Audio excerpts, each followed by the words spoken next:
안녕하세요. 수아입니다. 오늘은 세종특별자치시 장군면 대교리 산 45에서 영면을 취하고 있는 중익공 김용서 장군의 조보묘를 살펴보러 왔는데요. 묘지로 올라가 보겠습니다. 사람들의 발걸음이 빈번한 듯 묘지를 오르는 길이 풀 한 폭이 없이 반질반질합니다. 이제 앞에 묘지가 보이는데요.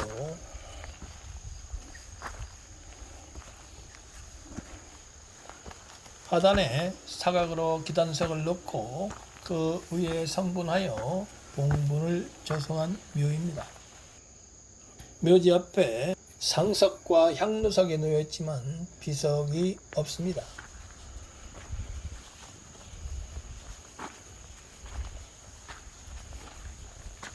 뒤편에도 묘가 보이는데요. 이 묘도 하단에 사각으로 기단석을 놓고 그 위에 성분하여 봉분을 조성한 방자 묘입니다. 묘지 앞에 놓인 상석과 향로석은 근래에 놓은 것으로 보이고 비석도 근래에 세운 것으로 보이는데요. 비석에는 조선국 산부 지평 증 자원대부 병조판서 의정부 자찬성 순천 김공 태영 지미로 되어 있는 것을 보면 이 묘가 중익공 김종서 장군의 조부 묘네요. 비석 뒷면을 살펴보니 선산김씨를 배필로 맞이하여 수라에 일남을 두었으며 이름은 추인데 도총제로 대왕국 숭록대부 영의정에 추정이 되었으며 바로 앞에 있는 묘가 도총제 김추의 묘라고 되어 있네요. 그러니까 조금 전에 살펴본 비석이 없는 묘가 충익공 김종서 장군에 붙인 김추의 묘라고 되어 있습니다.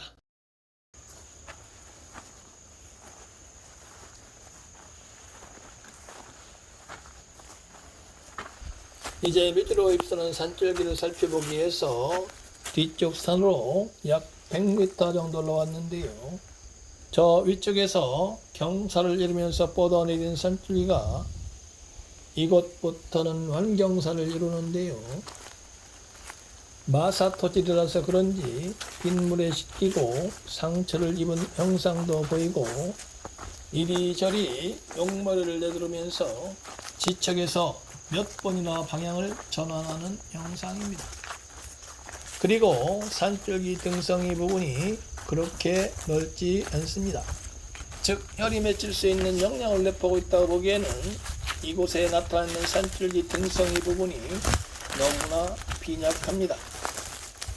낮은 곳으로 내려앉았던 산줄기가 미미하게 솟아올라 있는 듯 없는 듯, 즉 주먹을 움켜쥔 듯한 산보리를 세우고 평을 이루면서 앞으로 뻗어나가는데요. 이곳부터는 산줄기 등성이 부분이 조금 넓어졌습니다.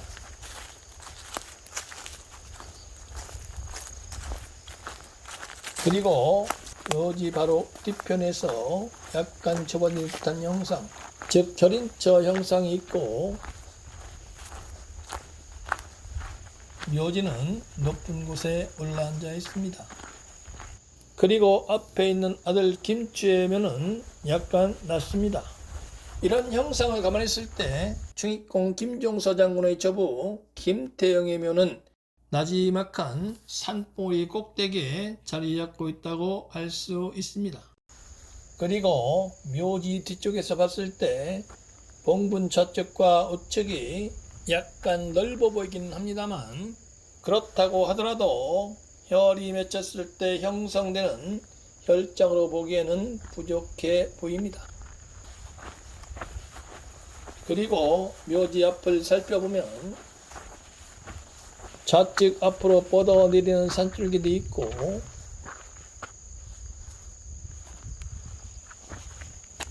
정면으로 돌출된 형상도 보입니다.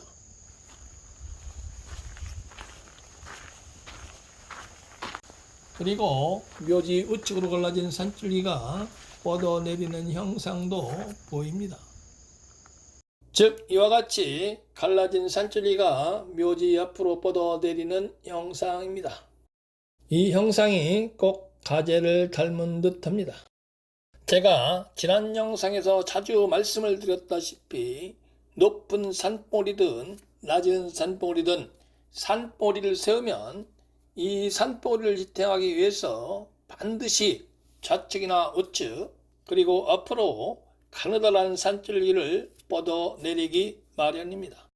이렇게 산봉우리를 세운 곳에서 좌측이나 우측 그리고 앞으로 가느다란 산줄기를 뻗어내리면 가느다란 산줄기를 뻗어내리는 위쪽 산봉우리에 혈이 맺힐 수 없습니다.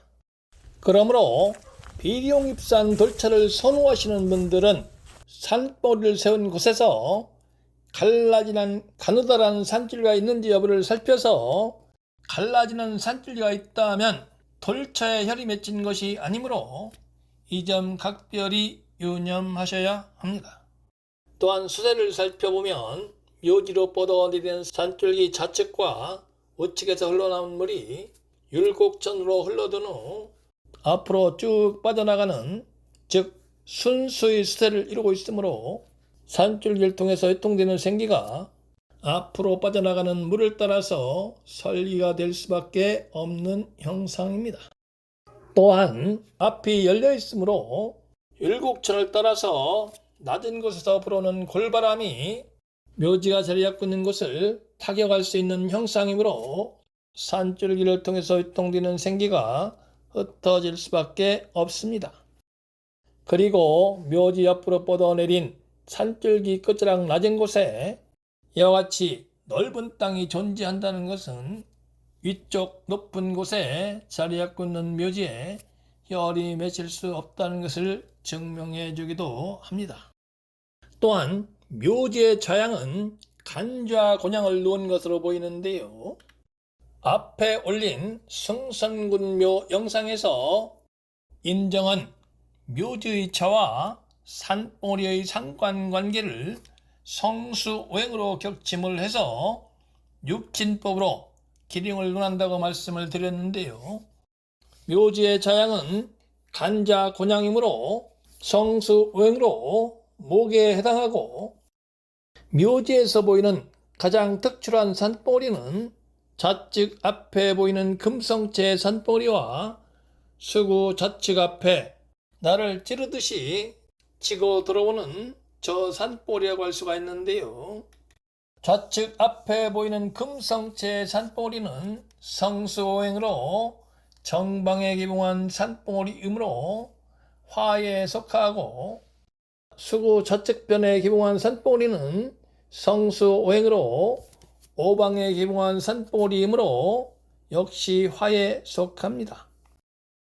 그러므로 묘지의 좌인 목이 화방에 기봉한 두 개의 산봉우리를 생해줘야 하는 즉 특출한 산봉우리의 도움을 받는 것이 아니라 오히려 나의 기운을 특출한 산봉우리한테 빼앗기는 격입니다. 이를 쉽게 말씀드리면 부모가 자식에게 무한 애정을 베풀면서 끊임없이 부양을 해야 하는 격입니다. 그것도 하나가 아닌 자식 둘을 말입니다. 그러다 보면 부모가 뼈골 빠져서 거덜이 나거나 피골이 상접해져서 몸이 상할 수도 있으므로 가급적이면 이런 산봉우리들을 마주하지 않아야 합니다. 지금까지 충익공 김종서 장군의 조부 김태영과 부친 김추애미를 살펴봤는데요.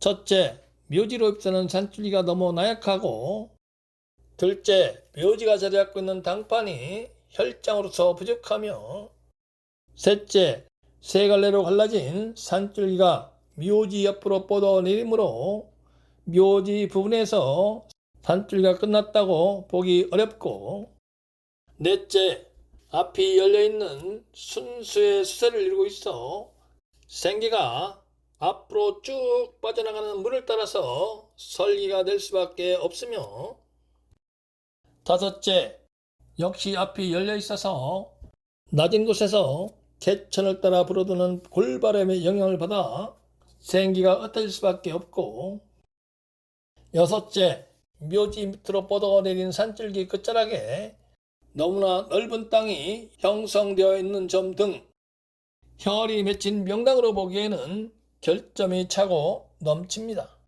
예전에 어느 선사께서 중익공 김종서 장군의 저부 김태영의 묘와 부친 김치의 묘자리를 선정하셨을 텐데요. 그분이 저랑 묘자리를 보는 눈이 많이 달랐던 듯합니다. 지금까지 수암의 풍수행 영상 봐주셔서 감사합니다.